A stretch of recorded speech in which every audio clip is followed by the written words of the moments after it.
La sagesse en bouteille. Ah, Richard, tu veux, t'as une nouvelle qui est chaude, là, qui tombe à l'instant. C'est Radio-Canada qui écrit ça. Écoute bien ça. Oui.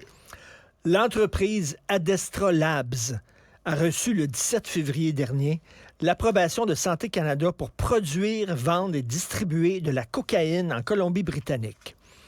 Alors, les gens qui sont addicts à la coke et qui ont un billet du médecin en disant « Oui, je suis addict à la coke » pourront acheter de la coke En Colombie-Britannique. en Colombie-Britannique en toute légalité. Parce qu'ils sont addicts. Toi, si tu veux rien qu'avoir du fun, tu peux pas. Mais si les autres sont addicts, tu vas avoir ta coke. Attends une minute, mais jusqu'où on pousse ça? Attends une minute. Moi, je suis Non, mais addict. reste en Colombie-Britannique, Richard. Moi, je suis allé à Vancouver l'été passé. Je suis allé sur Hastings Street. Non, c'était peurant. T'as-tu vu ça? C'est un film de zombies. Mais c'est épouvantable. Et là, les commerçants autour envoient des lettres de menace. On va sacrer le feu à vos tentes. Les gens se promènent les culottes à terre. Ça fourraille. Mais c'est-tu une bonne idée de donner à quelqu'un son poison? Son poison, qui exactement. l'empoisonne. Et là, mettons, toi, je dis toi comme ça, là. C'est pas toi. Je l'attendais. Mais le gars est addict aux escortes. Il est sexe addict. Est-ce que le gouvernement colombie-britannique va dire on va t'en donner une propre? T'auras pas de bébite. C'est bon? Non, la réduction des méfaits. Oui. Tu sais, tu vas voir une escorte, tu pognes une gonorrhée, tu donnes ça à ta femme, c'est pas correct, mais t'es addict. Non, mais OK, je tourne la table. Je te connais depuis assez longtemps. Au début des francs-tireurs, 1998, là, tu disais toujours, ben là, le jeu est légal, l'alcool est légal, ben on devrait légaliser la prostitution. Puis moi, ce que je veux... Mais c'était c'était un de tes shows de bataille, Ce que je disais depuis longtemps, c'est que tu pognes l'île Notre-Dame qui sert à rien. Exact. C'est l'île des plaisirs. Tu comprends? Comme dans Astérix. Oui. Et là, pour rentrer là, parce que t'as des ponts pour aller là, il faut que tu montes un passeport que tu achètes par année, mettons, 500 $. Il faut que tu sois d'âge légal, 18 ans. Oui. Tu achètes ton passeport, tu rentres là. Comme au Oshéaga du cul. Oui. OK. Et là, tu aurais potes, tu aurais des piqueries, tu aurais un bordel. Dans l'ancien pavillon des États-Unis, transforme ça en bordel. Ben oui. Puis là, ça serait, écoute, les gens viendraient de partout à travers le monde. Choisis un autre pavillon. Les États-Unis, là, sont fous, là. Tu sais, c'est les plus permissifs. Qu'est-ce qui reste de pavillon de bout encore? Là? Le pavillon du Canada, il est-tu là encore? Il y en a plus. Le pavillon du Canada est encore là. Non, il y a juste le casino. Il n'y a rien d'autre. Ils ont tout rasé. Il y avait la biosphère. Mais ils l'ont transformé parce qu'elle a pogné en feu en 1981 ou 2. C'est ça. La biosphère, mais non, ça a pogné en feu, ça. Mais c'est ça qui était le pavillon des États-Unis au début. À l'Expo. Ouais. C'était devenu le musée de l'eau, personnellement. Oui, ça, tout le monde s'en galait. T'as le fleuve Saint-Laurent à côté. Et là, imagine-toi, tu transformes ça, je sais pas. En bordel. L'île des plaisirs. Ouais. Ce serait génial, ça rapporterait énormément de taxes, d'impôts. Mais au-delà de ça, ça protégerait les femmes qui décident de faire de la prostitution, puis bon, c'est pas souhaitable, on veut pas ça, on le souhaite pas. C'était quoi l'idée, mais au moins dans un cadre C'était quoi l'idée, sécuritaire. là, on va mettre la main sur le pot, c'était on va enlever des revenus au crime organisé, puis vous allez pouvoir maintenant acheter du pot, puis en plus, les gens qui veulent acheter du pot allaient voir des pushers, puis là, ces pushers-là en profitaient pour leur vendre toutes sortes de cochonneries.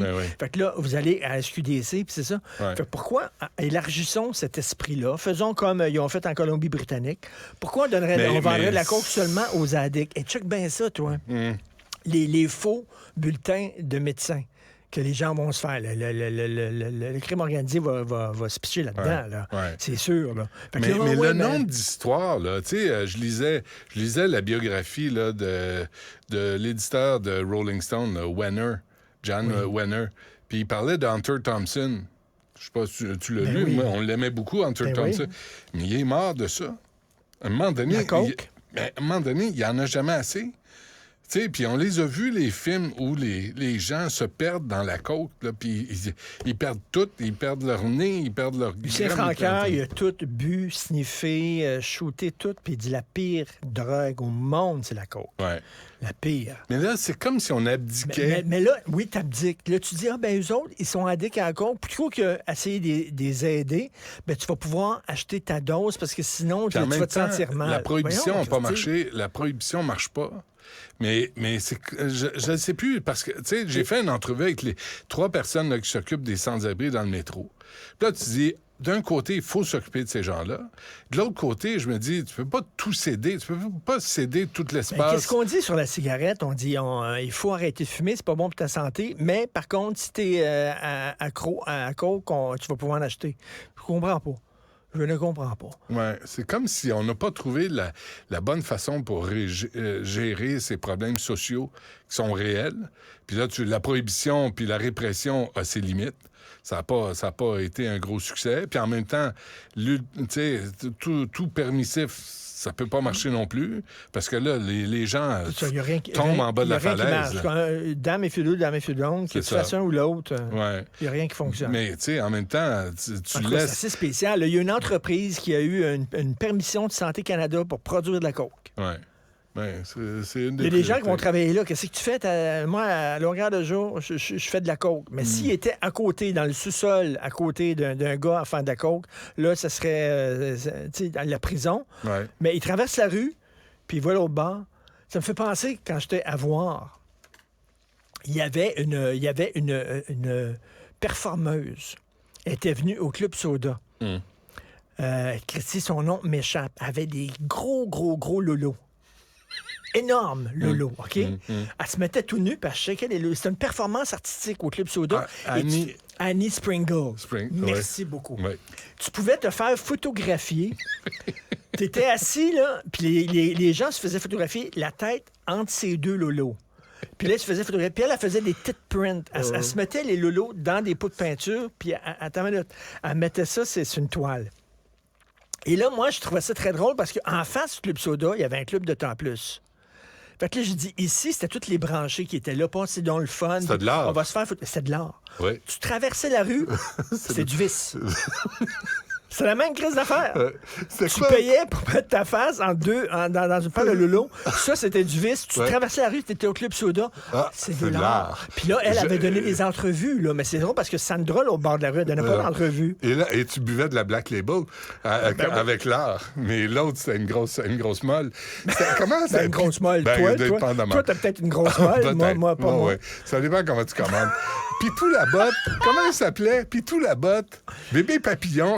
Bébé papillon et Pitou Moi, la botte. Je lisais ça, j'étais petit dans le Journal de Montréal. Il y avait toujours une publicité. Il faisait un show. Puis j'étais fasciné. Bébé papillon. Je devais avoir 12 ans. Elle pesait 600 livres. Ouais. Et Pitou la botte était un nain.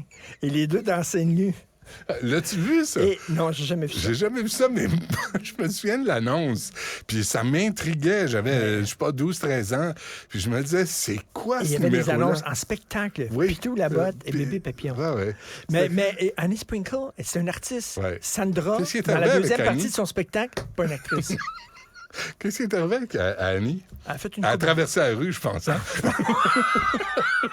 Sa carrière, c'est fini. Elle a plus d'argent à faire. Je pense que oui. Bon, c'est assez. Va-t'en chez vous. C'est en masse. Garde-en pour lundi. Tu vois, il y a un fake news qui se promène en disant qu'on allait censurer les albums d'Astérix et d'Obélix parce que c'est de la cruauté animale, parce qu'Obélix, il tue des sangliers puis il les mange. Puis ça finit tout le temps par un banquet puis il mange un sanglier. Puis ça circulait qu'on allait censurer. Là, les gens ont repris ça. Même en France, des médias ont repris ça. C'est faux.